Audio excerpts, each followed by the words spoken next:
اعوذ باللہ من الشیطان الرجیم بسم اللہ الرحمن الرحیم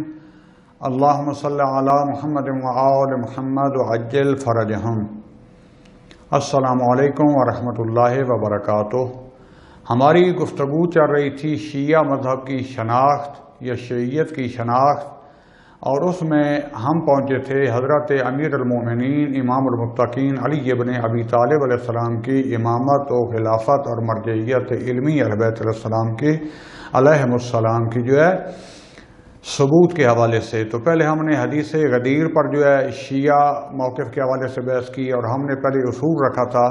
کہ ہم کوشش کریں گے کہ حدیث متواتر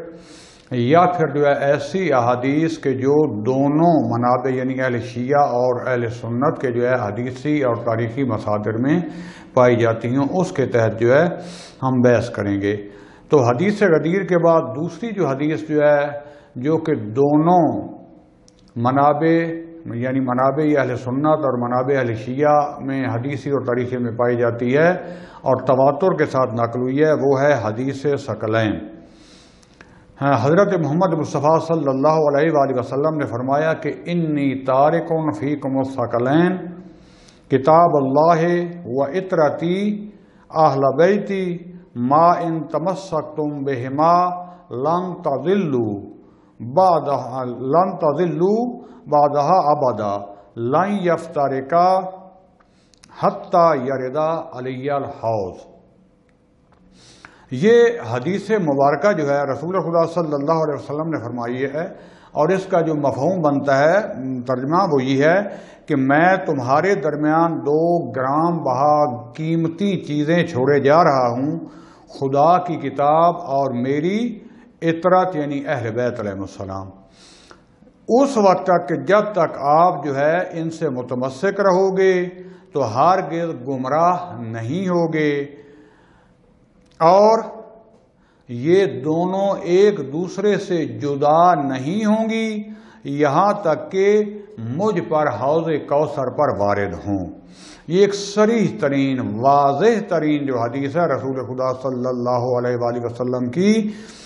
سب سے پہلے اس کی سند کی بحث اگر دیکھیں تو یہ رسول خدا صلی اللہ علیہ وآلہ وسلم سے اپنی زندگی مبارکہ میں 11 دفعہ انہوں نے اس کا تکرار فرمایا۔ 11 دفعہ یعنی نقل ہوئی ہے، تکرار تو پتہ نہیں اس سے زیادہ بھی ہوا، لیکن جو کتابوں میں ابھی ملتی ہے ڈائریکٹ رسول خدا صلی اللہ علیہ وآلہ وسلم نے 11 موقعوں پر اس کو ارشاد فرمایا۔ اسی طریقے سے حضرت علی ابن ابی طالب علیہ السلام 5 موقعوں پر انہوں نے احتجاج کیا اپنے حق میں اور لوگوں پر، اپنی ولایت اور خلافت کے حق میں، مرجعیت علمی کے حق میں، ولایت کے حق میں 5 دفعہ اس کو اصحاب کرام کے درمیان تکرار فرمایا، اس سے احتجاج کیا، اور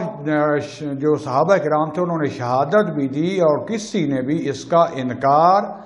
نہیں کیا۔ تفصیلی بحث دیکھنی ہو تو آپ نے باقی امام شناسی یا دوسرے جو منابع ہیں اس میں آپ اس کو ضرور دیکھیں، کیونکہ ہمارا یہاں پر مقصد تھا کہ ایک تعارف کی حد تک کیونکہ مکمل اگر حضرت علی ابن ابی طالب علیہ السلام کی ولایت پر، خلافت و امامت پر اگر ہم دلائل دینے پر آئیں تو مختلف کتاب میں لکھی ہیں، مثلا الفین کے نام سے بھی ہے، 2000 دلائل حضرت علی ابن ابی طالب علیہ السلام ان کی ولایت و خلافت پر بیان کیے گئے ہیں، لیکن ہم فقط اپنی شیعہ مذہب کا تعارف کراتے ہوئے مختصر انداز پر جو معتبر ترین دلیلیں اس اصول کے تحت ہم نے ذکر کیا کہ یہ تواتر کے ساتھ ہوں یا دونوں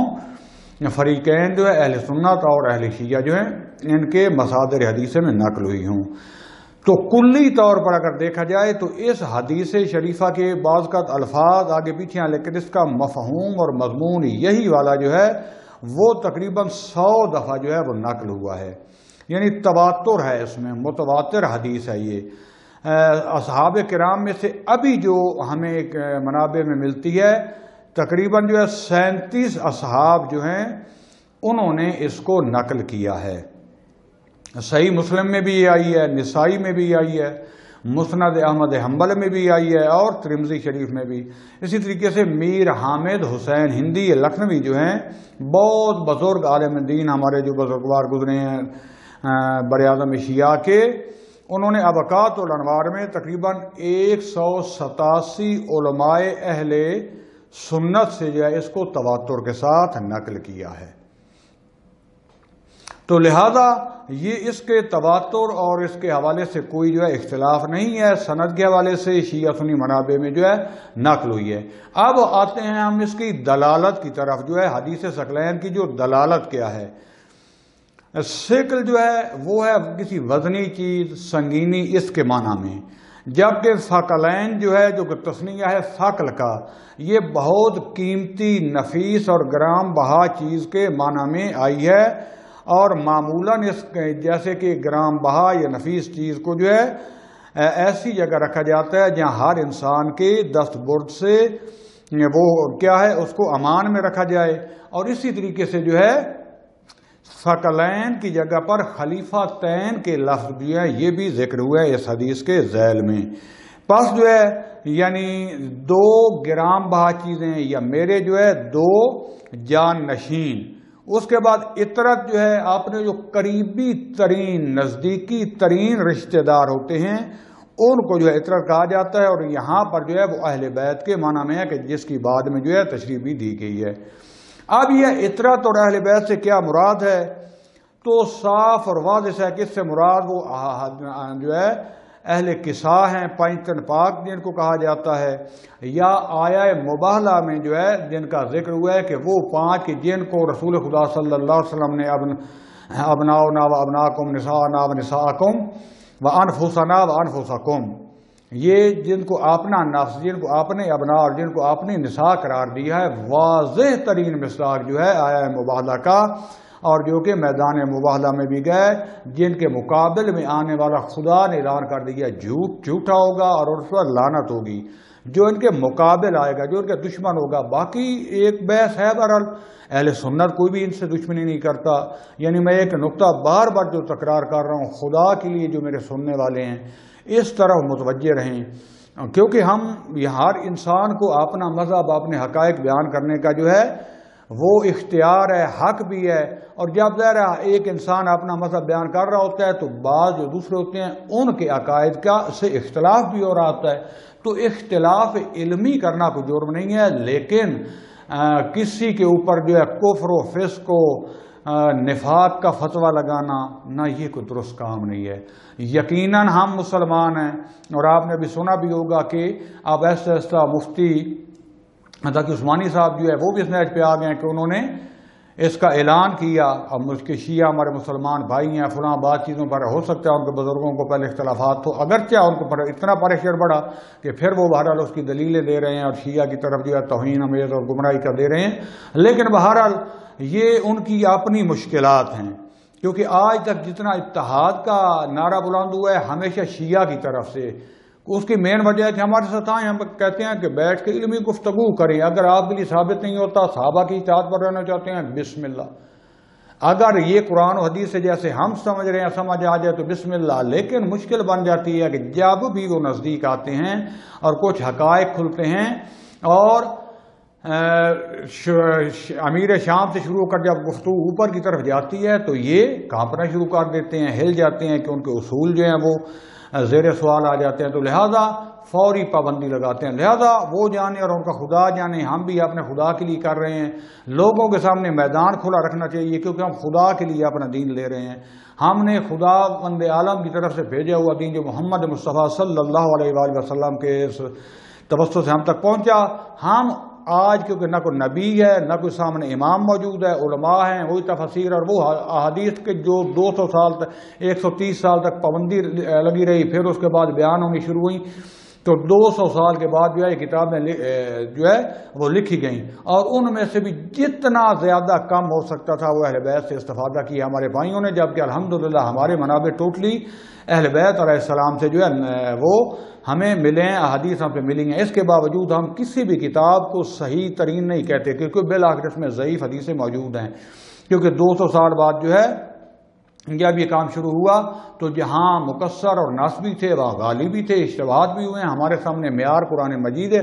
یا وہ عرض کیا کہ وہ جو متواتر احادیث ہیں جو دونوں فریقین میں یا پائی جاتی ہیں صحیح احادیث، ان کے سامنے رکھتے ہوئے ان کے جو ہے روشنی میں ہم باقی حدیث کی طرف جو ہے وہ رجوع کرتے ہیں۔ تو لہذا اس سے جو ثابت ہوا تو اہل بیت جو ہیں کہ وہ جو ہیں وہی اہل قصا حدیث قصا والے جو کملی کے نیچے آئے،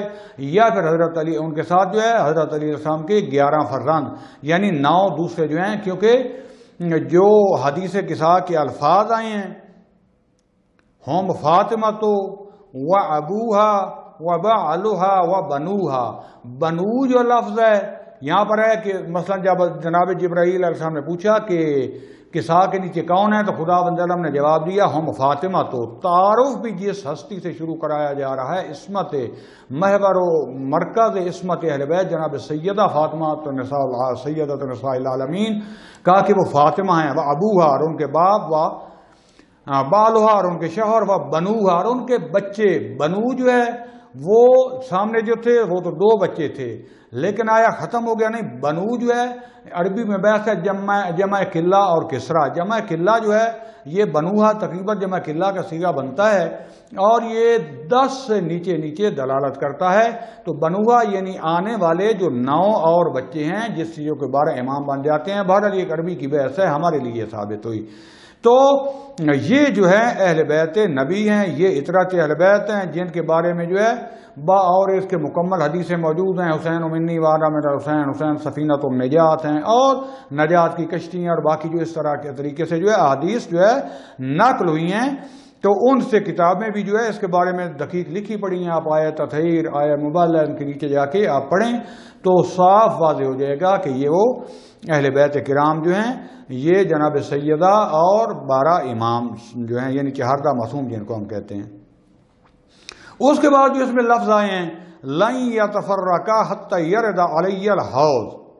اس کا معنی کیا ہے کہ میں یہ جو 2 گرام بہا قیمتی چیزیں تم میں چھوڑے جا رہا ہوں یہ آپس میں جدا نہیں ہوں گی یہاں تک کہ حوض کوثر پر جو ہے یہ مجھ پر وارد ہوں گی، مجھ سے آ ملیں گی۔ تو اس میں صاف آیا کہ امام اور قرآن جو ہیں تمام عوالم میں ہم وزن ہم سنگ اور ہمراہ ہیں، یہ ایک دوسرے سے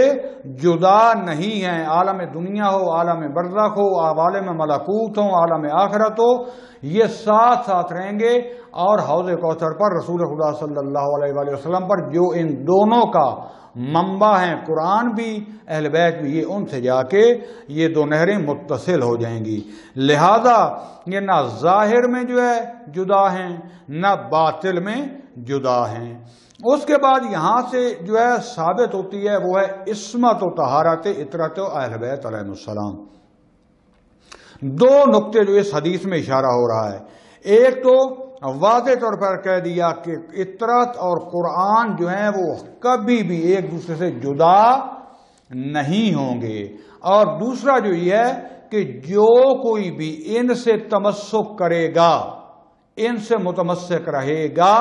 وہ کبھی گمراہ نہیں ہوگا، یعنی جو ان کی بات مانے گا اور ان کی طرح اپنا کردار بنائے گا، گفتار بھی کردار بھی ایمان بھی، وہ کبھی گمراہ نہیں ہو سکتا۔ لہذا نتیجہ یہ نکلا کہ اطرت علیہ السلام جس طریقے سے قرآن معصوم ہے، قرآن میں کوئی خطا اور تعریف نہیں ہے، خود اہل بیت علیہ السلام جو ہے ان میں بھی کوئی خطا نہیں ہے۔ جیسا قرآن جو ہے وہ محفوظ ہے، یہ اہل بیت علیہ السلام بھی محفوظ اور ہم وزن قرآن ہیں۔ جس رستے پر قرآن ہے اللہ کے اور قرب میں لے کے جاتا ہے، یہ اہل بیت بھی اللہ کے قرب میں لے کر جائیں گے۔ اسی طریقے سے سعادت اور پیروی جو ہے وہ اہل بیت علیہ السلام کی پیروی میں ہے، جو کہ مفسر قرآن ہے، کہ قرآن جو ہے وہ قرآن صامت ہے، یہ قرآن ناطق ہیں۔ اس قرآن کی توضیح اور تشریح جو ہے زبان کے ذریعے بھی، قول کے ذریعے بھی اور اپنے عمل کے ذریعے بھی جو صحیح بغیر خطا کے دے سکتے ہیں وہ اہل بیت کرام سلام اللہ علیہم اجمعین ان کی ذات مبارکہ ہے۔ لہذا یہاں پر میں برادران اہل سنت سے ایک سوال کر سکتا ہوں، اگر سمجھ میں آ جائے، نہ ہو تو کوئی خدا نخواستہ مقابلہ بازی یا تضحیک نہیں ہے،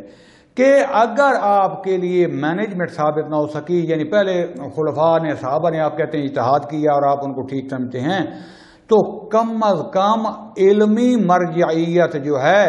وہ تو صاف اہل بیت علیہ السلام کے پاس ہے۔ اپنا علمی مرجع جو ہے وہ تو آپ ان کو مانیں، اور ان کے علاوہ جو ہے آپ کو کوئی حقیقی مرجع علمی جو ہے وہ نہیں مل پائے گا، کیونکہ آپ دعوے کے ساتھ ہم کہہ سکتے ہیں پہلا خلیفہ جو ہیں ان سے ہمیں کوئی ایک کتاب دکھا دیں ان کے فرامین احادیث کی جس میں انہوں نے توحید بیان کی ہو، جس میں انہوں نے حکومت اسلامی بیان کی ہو، جس میں انہوں نے جو ہے فقہ بیان کی ہو، دوسرے سے تیسرے سے کوئی ایک کتاب بھی جو ہے آپ پیش نہیں کر سکیں گے، بلکہ فقہا جو آپ 200 سال بعد آئے، 150 سال بعد ان ائمہ سے آپ نے لیے، عقائد ان سے لیے، احادیث آپ کے ان سے آ رہی ہیں، جبکہ یہاں پر اہل بیت علیہ السلام کے جن سے شیعہ لے رہے ہیں آپ کے لیے بھی آپ کہتے ہیں کہ ہم مانتے ہیں، لیکن ماننے کا مطلب ہے یعنی ان کی مانو احادیث ان سے سب سے زیادہ اتھینٹک ہیں، علوم ان سے زیادہ جو ہے اتھینٹک ہیں۔ اور اس کے بعد جو ہے آخری ایک نقطہ جو اسی حدیث سے ثابت ہوتا ہے کہ ہر دو کی پیروی لازم ہے۔ ایسا نہیں ہے کہ ایک قرآن کو پکڑ لیں ایک اہل بیت کو پکڑ لیں، جیسے کہتے ہیں نا ایک باریک پول رستے پر چلتے جا رہے ہیں اور دو ہاتھوں میں وزن ہو تو انسان اس دونوں وزن کو لے کر آرام سے چلا جائے گا، لیکن ایک ہاتھ سے وزن چھوڑ دیں آٹومیٹکلی دوسرا پلڑا جو ہے وہ نیچے گر جائے گا۔ چاہے اہل بیت کو پکڑ لیں اور قرآن مجید سے بے اعتنائی کریں تب بھی گمراہی ہے، اور اگر جو ہے اہل بیت کو پکڑ کر قرآن کو چھوڑ دیں، قرآن کو پکڑ کر اہل بیت کو چھوڑ دیں، دونوں صورت میں گمراہی ہے۔ اور بعرض معذرت ظاہراً حقیقت اللہ جانتا ہے اہل سنت کی طرف سے، حتیٰ یہ ناسبی اور ان کی بات نہیں ہو رہی، اہل سنت جو عقیدے میں مانتے بھی ہیں لیکن اہل بیت علیہ السلام سے جو کچھ لینا تھا، جس طریقے سے تمسک کرنا تھا نہیں کر سکے، جس طریقے سے ہمارے عموم عوام شیعہ یہ بھی قرآن سے جیسے ہمیں متمسک ہونا چاہیے تھا ایسے تمسک نہیں کر سکے، ان میں حافظ زیادہ ہیں، ان میں قصیدہ خان زیادہ ہیں۔ لہذا اگر ہم جو ہے اپنی بخشش چاہتے ہیں، قرب خدا بند عالم میں پہنچنا چاہتے ہیں، تو ہمیں جو ہے اس طرف توجہ دینی پڑے گی کہ قرآن اور اہل بیت کو ساتھ ساتھ لے کے چلنا پڑے گا۔ لہذا اس حدیث مبارکہ سے اہل بیت علیہ السلام کی حد اقل حجیت علمی اور ان کی عصمت واضح ظاہر ہوتی ہے، اور جس کے پاس حجیت علمی اور عصمت ہوگی ہمارے عقیدے کے مطابق یقیناً وہ جو ہے حکومت اسلامی جو ہے خلافت کا بھی وہی اہل ہوگا۔ اس میں البتہ ایک نقطہ عرض کرتے جائیں، کیونکہ قرآن احادیث میں جو ہے اہل بیت علیہ السلام کو ثقل اصغر کہا گیا ہے، قرآن مجید جو ہے اس کو ثقل اکبر کہا گیا ہے، جس کی ایک علت ہو سکتی ہے کہ قرآن کی حفاظت جو ہے اس کا ذمہ اللہ نے لے لیا، اس کی آیات میں الفاظ میں کوئی چینجنگ تعریف نہیں ہو سکتی، لیکن اہل بیت علیہ السلام جو ہے ان کی احادیث جو ہم تک پہنچی ہیں ہو سکتا ہے کہ ان میں کمی کوتاہی، ایک احتمال ہے، ہو سکتا ہے درست ہو یا نہ ہو۔ دوسرا میں وجوہات بھی آگے بیان کرتا ہوں کہ حدیث شریف میں آیا ہے کہ انی مخلف فیکم الثقلین، میں تم میں 2 گرام بہا چیزیں چھوڑنے والا ہوں یا چھوڑے جا رہا ہوں۔ الثقل الاکبر القرآن، ثقل اکبر جو ہے وہ قرآن مجید ہے، والثقل الاصغر اطرتی اہل بیتی، ثقل اصغر جو ہے وہ اطرتی اہل بیت ہے، رسول خدا فرما رہے ہیں۔ ہما یہ دونوں حبل اللہ ممدود بینکم وبین اللہ عز وجل، اللہ اور آپ کے درمیان یہ ایک رسی ہے، اس کا ایک سرا خدا کی طرف ہے، دوسرا آپ کی طرف ہے۔ ما ان تمسکتم بہی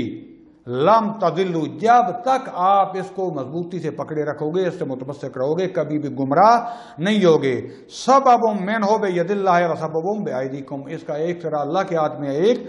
آپ کے ہاتھ میں ہے۔ لہذا جو ہے امام قرآن ناطق ہے، اور جتنی قرآن کی شرح اور تفسیر آئے گی یہ امام کرے گا رسول کے بعد، اسی سے جو ہے ہمیں لینی چاہیے۔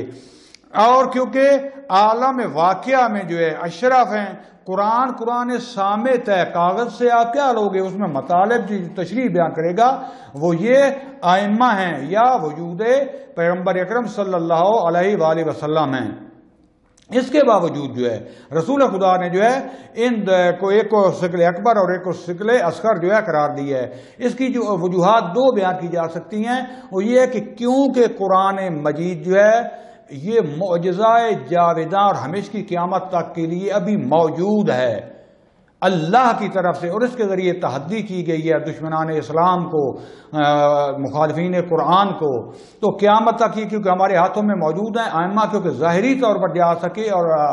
آخری بار میں امام جو ہے ظاہری طور پر غائب ہیں،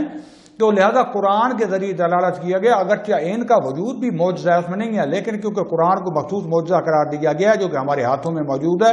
شاید اس اور ہمارے سامنے ہے ابھی بغیر تحریف کے، تو ایک تو اس لیے ہو سکتا ہے۔ دوسرا جو ہے اللہ کی کتاب جو ہے کیونکہ ڈائریکٹ اس کو خدا سے نسبت دی گیا، ورنہ تو ہر چیز کی نسبت خدا کی طرف سے ہے، امام اور خلیفہ ہے تو یہ بھی اللہ کی آیت ہیں، لیکن قرآن جو ہے اس کو کلام اللہ کا کلام جو اللہ نے خود نازل کیا ہے، اس میں جو ہے کہا جا سکتا ہے کہ شکل اکبر ہے، ورنہ خود اس قرآن کو پہچاننے کے لیے، اس قرآن کی تفسیر کے لیے خود پہلے ہم ائمہ کو قبول کریں گے، رسول کو قبول کریں گے، تو پھر انہوں نے ہم تک یہ قرآن پہنچایا۔ لہذا یہاں پر عبودیت کا تقاضا ہے، جو مجھے اصل مطلب سمجھ میں آیا ہے کہ کیونکہ خداوند عالم سے قرآن مجید منسوب ہے مخصوصاً، تو یہ خداوند عالم کی اتنی اعلیٰ مخلوق ہے کہ اللہ کے کلام کے مقابلے میں یہ اپنے آپ کو عاجزی کے طور پر اس کو شکل اکبر کہتے ہیں، اور اپنے آپ کو شکل اصغر جو ہے اس کے نام سے جو ہے کہا گیا ہے۔ لہذا الثقل الاکبر والقرآن وثقل الاصغر اطرتی اہل بیتی ہما حبل اللہ ممدود بینکم و بین اللہ عز وجل، یہ بیان کیا گیا ہے۔ لہذا امام وہ ہے جو اس عالم دنیا سے لے کر عوالم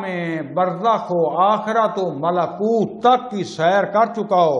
اور مقام لقاء اللہ کو درک کر چکا ہو، یہ سارے حقائق جاننے کے بعد ہماری ہدایت ہمارے دلوں کے راز تک کو، ہمارے افکار تک کو جانتا ہو کہ اگر ہم میں زمینہ موجود ہو، مقدمات موجود ہوں، تو ہمیں حقیقت کے رستے تک جو ہے خداوند عالم کی طرف لے جا سکے۔ لہذا قرآن بھی یہ اسی طرح کی حقیقت ہے کہ جو قرآن اللہ کی طرف سے آیا اور دوسرا رستہ ہم اگر اس کو پکڑیں گے تو خداوند عالم تک جو ہے پہنچ جائیں گے، اور تمام مراحل میں اگر ان دونوں کے ساتھ رہیں گے تو ہم خدا تک جو ہے پہنچیں گے۔ لہذا اس لیے اس کو خدا کی رسی کہا گیا ہے کہ جس کے ایک طرف سے ایک ہاتھ سے ایسے سمجھ لیں کہ قرآن، دوسرے ہاتھ سے اہل بیت علیہ السلام، ان کے ساتھ تمسک رہے گا تو ہم یقیناً خداوند عالم جو ہے ان کی اس کے قرب میں پہنچ سکیں گے۔ یہ صاف دلیل یہ حدیث ظاہر کرتی ہے کہ منزلت جو ہے ائمہ علیہ السلام کی وہ قرآن والی ہے، جیسا کہ قرآن مجید جو ہے خداوند عالم کا خلیفہ ہے، خدا کا کلام ہے، خدا کی طرف سے پیغام ہے۔ ائمہ علیہ بیت علیہ السلام بھی اسی طرح سے ہمیں خدا کا پیغام پہنچانے والے، قرآن کی تفسیر کرنے والے حجت، ان کا قول و فعل حجت، اور یہ خداوند عالم کی طرف سے ہم پر حجت ہیں۔ قرب خدا میں پہنچنے کے لیے ان سے تمسک کرنا ضروری ہے۔ میں فی الحال اس مختصر انداز میں جو ہے یہ بحث ختم کروں گا کہ جس طریقے سے قرآن لا ریب ہے یہ بھی لا ریب ہے، جس طریقے سے قرآن جو ہے معصوم ہے یہ بھی معصوم عن الخطا ہیں، اور ان کے بغیر کوئی چارہ نہیں ہے۔ اس کے علاوہ جو بھی ہوگا وہ انسان ہے، غلطی کر سکتا ہے، خدا نے ان کو معصوم بنایا ہے، قرآن کا ہم وطن قرار دیا ہے، تو ان کا کلام قرآن کے کلام کے برابر ہوگا۔ وصلی اللہ علی رسول الکریم وعلی اولاد الطیبین الطاہرین والحمد للہ رب العالمین، والسلام علیکم ورحمۃ اللہ وبرکاتہ۔